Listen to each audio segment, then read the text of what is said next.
ശ്രീ റെജി ലൂക്കോസ് കൂടി ചർച്ചയിൽ ചേരുകയാണ്. ശ്രീ റെജി, ഹ്യുസാറ്റ് അലുമിനി അസോസിയേഷന്റെ നുണക്കഥകൾ പൊളിയുന്നു എന്നതിന്റെ ഏറ്റവും ഒടുവിലത്തെ ഉദാഹരണമായി മാറിയിരിക്കുകയാണ്. അവർ പറഞ്ഞതിൽ നിന്ന് ഘടകവിരുദ്ധമായി തന്നെ ഷാഹിദ് അഫ്രീദി പറയുന്ന ഒരു പ്രസ്താവന, അതായത് ഇവർ ക്ഷണിച്ചിട്ട് തന്നെയാണ് താൻ ആ വേദിയിലേക്ക് എത്തിയത് എന്നുള്ളത്. അത് UAE പ്രമുഖ ദിനപത്രമായ ഖലീജ് ടൈംസിനോടാണ് അഫ്രീദിയുടെ ഈ പ്രതികരണം വന്നിരിക്കുന്നത്. ഇതിൽ ആരായിരുന്നു കള്ളം പറയുന്നത് എന്നുള്ളതാണ്. ഷാഹിദ് അഫ്രീദിയെ ക്ഷണിച്ചു വരുത്താൻ തക്കവണ്ണമുള്ള രാജ്യവിരുദ്ധ മനോഭാവം ഇതിൽ ആർക്കായിരുന്നു? ആർക്കാണെന്നുള്ള അന്വേഷണത്തിലൂടെ നമുക്ക് കണ്ടെത്താൻ പറ്റത്തുള്ളൂ. എന്തായാലും അവർ ചെയ്തത് കടുത്ത ദേശവിരുദ്ധതയാണ്. തന്നെയുമല്ല, എന്നെ അത്ഭുതപ്പെടുത്തിയത് ഇയാളെ വിളിച്ചു വരുത്തി ചെണ്ടയെ കൊട്ടി ബാക്കി മാധ്യമങ്ങൾ അവിടെ അണിനിരന്നിരുന്നു. വേദിയിലേക്ക് കയറിയ ഉടനെ ആദരവോടുകൂടി എഴുന്നേറ്റ് നിന്ന് കൈയടിച്ച് അയാൾക്ക് മൈക്ക് കൊടുത്ത് സംസാരിക്കുക. അയാൾ പറഞ്ഞ ആദ്യത്തെ വാചകം ഞെട്ടിച്ചു കളഞ്ഞു. അയാൾ എന്താ പറഞ്ഞ ആ ധിക്കാരം അയാൾക്ക് ഉള്ള അങ്ങനത്തെ ധിക്കാരം പറയാനുള്ള അവസരം ഒരുക്കി കൊടുത്തത് ഈ കമ്മ്യൂണിറ്റി അല്ലേ. ഞാനൊരു ഇന്ത്യ വിരുദ്ധനാണെങ്കിലും കേരളത്തെ എനിക്ക് ഇഷ്ടമാണ്. കേരളത്തിന്റെ ഭക്ഷണം എന്ന് ആരോടെ സംസാരിക്കുന്നത്? കേരളം എന്ന് പറഞ്ഞൊരു സ്വതന്ത്ര രാജ്യമല്ലല്ലോ.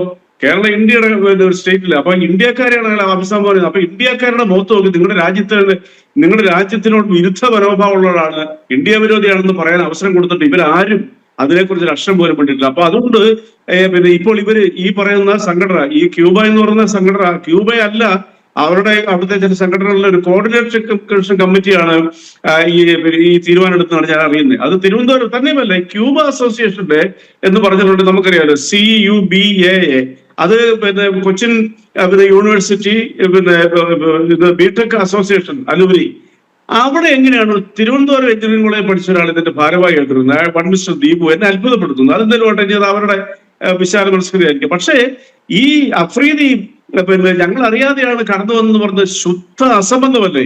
അതെങ്ങനെയാണ് മറ്റൊരു രാജ്യത്തെ ഒരു വ്യക്തി നമ്മുടെ ഒരു ഇന്ത്യൻ സംഘടന നടത്തുന്ന ഒരു പരിപാടിയിൽ ഇടിച്ചു വന്ന് കയറുന്നത്?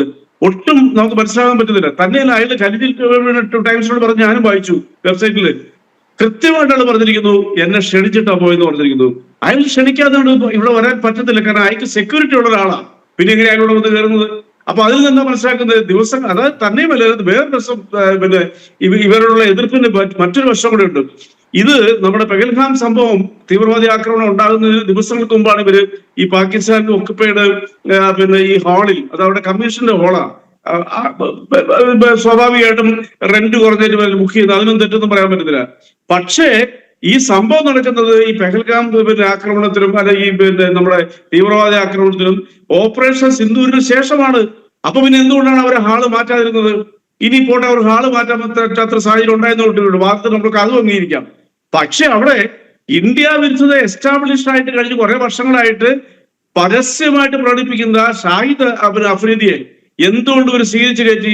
ഇനി രണ്ടാമത് ഇനി ഇടിച്ചു കയറിയാന്ന് വിചാരിച്ചു. അങ്ങനെ ഒരു ശതമാനം പോലും അത് വിശ്വസിക്കാൻ പറ്റില്ല. ആണെങ്കിൽ പോലും sir, we are very sorry, ഇത് ഇവിടെ ഈ ഇന്ത്യയായിട്ടൊരു സംഘർഷം നിലനിൽക്കുമ്പോൾ സാർ ദയവായിട്ട് ഞങ്ങളുടെ പിന്നെ ഹോളിൽ വന്ന പ്രശ്നം ഉണ്ടാവും, ദയവായിട്ട് അങ്ങ് പിന്മാറണമെന്ന് പറയാനുള്ള ആർക്കും ഇവർ എന്തുകൊണ്ട് കാണിച്ചില്ല? ഇവർ കാണിക്കേണ്ടതല്ലേ? അതൊന്നും ഒരിക്കലും അസംഭാവികമാണ്. കാരണം അങ്ങനെ സെക്യൂരിറ്റിയോടെ വന്നിരിക്കുന്നത്. ഇനി മറ്റൊരു പ്രത്യേകത എന്താ? ഇയാള് നമ്മുടെ സേനയെ അപമാനിച്ചിരിക്കുന്നു. ആര്? ഈ പറയുന്ന ഷാഹിദ് അഫ്രീദി.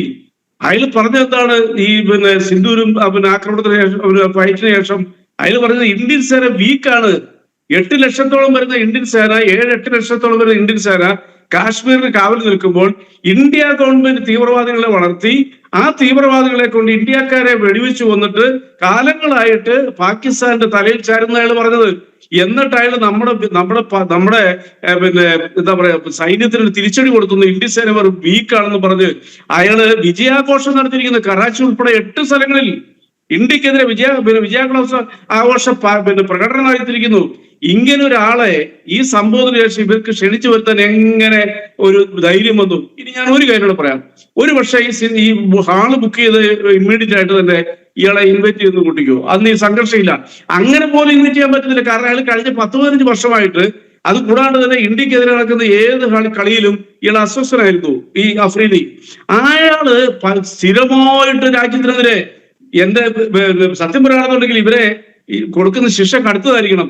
കാശ്മീരിനെ സ്വതന്ത്ര രാജ്യമാക്കണമെന്ന് അന്തർദേശീയ വേദികളിൽ പോയി പ്രസംഗിച്ച ആളാണ് ഈ ഷാഹിദ് അഫ്രീദി. അപ്പൊ എങ്ങനെ ഇവർക്ക് ധൈര്യം വന്ന് ഇയാളെ ഇൻവൈറ്റ് ചെയ്യാനായിട്ട്? അതൊരു വലിയ ചോദ്യചിഹ്ന. അതായത് ഇപ്പൊ ഇവിടെ പലരും കഴിഞ്ഞ ദിവസങ്ങളിൽ ഇപ്പൊ പിന്നെ സംസാരിക്കുന്നത് കേട്ടു, പിന്നെ പാസ്പോർട്ട് ക്യാൻസൽ ചെയ്യണം, അവരെ ഡീപ്പോർട്ട് ചെയ്യണമെന്ന് ഞാനും പറഞ്ഞ ഒരാളാണ്. കാരണം അവരിനി ഒരിക്കലും നമ്മുടെ പ്രതിനിധികളായിട്ട് ആ രാജ്യത്ത് പോരുത്. രണ്ടാമത്തെ കാര്യം, ഇന്ന് എനിക്ക് കിട്ടിയ ഒരു പ്രധാനപ്പെട്ട ഒരു ഇതുണ്ട്. എന്റെ ഒരു ഫ്രണ്ട് ദുബായിൽ നിന്ന് വിളിച്ചിട്ട് പറഞ്ഞതാ. അവരെന്നെ പതിവായിട്ട് വിളിക്കുന്നത്. പറഞ്ഞതെന്താ അറിയോ? UAE ഗൾഫ് രാജ്യങ്ങളിലെ മലയാളികൾ മുഴുവനും അസ്വസ്ഥരായിരിക്കുന്നു ഇവരുടെ ഈ പ്രവർത്തനങ്ങളിൽ. അവർക്ക് തന്നെ നാണക്കേടായിരിക്കുന്നു. എന്തുകൊണ്ടാ? പാകിസ്ഥാൻ ഗവൺമെന്റും പാകിസ്ഥാൻ മീഡിയയും ഇത് ലോകവ്യാപകമായിട്ട് മാർക്കറ്റ് ചെയ്യുക. ഇന്ത്യൻ കമ്മ്യൂണിറ്റി പാകിസ്ഥാനൊപ്പമാണ്. ഇന്ത്യൻ കമ്മ്യൂണിറ്റിയിൽ നമ്മുടെ പ്രിയങ്കരനായ ഷാഹിദ് അബ്ദുള്ളയെയും ഉമർ ഗില്ലിനെയും വിളിച്ചു വരുത്തി അവർ ആദരിച്ചിരിക്കുന്നു. അപ്പൊ അവരുടെ നയം, അവിടുത്തെ പൊതുസമൂഹം, ഇന്ത്യൻ ജനത പാകിസ്ഥാനൊപ്പമാണെന്ന് പറയുന്നതിനെ കൂടുതൽ അപമാനം നമ്മുടെ രാജ്യത്ത് വരാറുണ്ടോ? ഒന്ന് ആലോചിച്ച് നോക്കിയേ. ഇനി മറ്റൊരു പ്രത്യേകത പറയാം. 5 ഡെലിഗേഷൻ 45 രാജ്യങ്ങളിൽ നമ്മുടെ ഇന്ത്യ എടുത്ത നിലപാടും പാകിസ്ഥാനോട് പ്രതികരിച്ചതും അപ്പൊ മുഴുവൻ കാര്യങ്ങളും വിശദീകരിച്ചുകൊണ്ട് യോഗം ചുറ്റിക്കൊണ്ടിരിക്കുകയാണ് 45 രാജ്യങ്ങളിൽ. അതിൽ CPM-ന്റെ ജോൺ ബ്രിട്ടാസ് ഉണ്ട്, കോൺഗ്രസിന് ശശിധരനുണ്ട്, ബഹുമാനപ്പെട്ട ET മുഹമ്മദ് മുസ്ലിം ലീഗിനുണ്ട്. അവരെ പോലും അപമാനിച്ചില്ലേ? ഈ സന്ദർശിക്കുന്ന രാജ്യങ്ങൾ ചോദിക്കുകയാണ്, നിങ്ങളുടെ രാജ്യത്തെ ജനങ്ങള് പാകിസ്ഥാനൊപ്പമാണല്ലോ, പിന്നെ നിങ്ങൾ എന്ത് പറഞ്ഞുകൊണ്ട് വരണമെന്ന് ചോദിച്ചാൽ ലജ്ജാകരമായി തലവലിക്കേണ്ട വരികയല്ലേ? അതിന് അവസരം അവർ കൊടുത്തിരിക്കുന്നത്. ഇപ്പൊ ജോൺ ബ്രിട്ടാസ് ഉത്തര കൊറിയയിലെ പോയി അവിടുത്തെ ഗവൺമെന്റിന്റെ അധികാരികളുമായിട്ട് ജോൺ ബ്രിട്ടാസ് നമ്മുടെ ഇന്ത്യൻ ഡെലിഗേറ്റ്സിൽ അദ്ദേഹം സംസാരിച്ചത് മുഴുവൻ അദ്ദേഹത്തിന്റെ കഴിഞ്ഞ ദിവസത്തെ ഫേസ്ബുക്കിലുണ്ട്. അത് വായിക്കുമ്പോൾ കോരിത്തെരിച്ചു പോകും. ഇതുപോലെ തന്നെ പനാമ എന്ന് പറഞ്ഞ രാജ്യത്ത് പോയി നമ്മൾ ശശിധരൻ എന്താ പറഞ്ഞത് ആലോചിച്ചേ. അത് അങ്ങനെ അത് നമ്മുടെ നമ്മുടെ കനിമൊഴിയുടെ നേതൃത്വത്തിൽ ഫ്രാൻസ് പോലുള്ള രാജ്യങ്ങളെന്ന് എനിക്ക് തോന്നുന്നു. അവിടെയൊക്കെ പോയതെല്ലാം അപ്ഡേഷൻസ് വരുന്നുണ്ട്. ഈ രാജ്യങ്ങൾ നമുക്കെതിരെ വിരൽ ചൂണ്ടിയാലോ? ഈ മലയാളി കമ്മ്യൂണിറ്റി ചെയ്ത് എന്ത് തോന്നിയ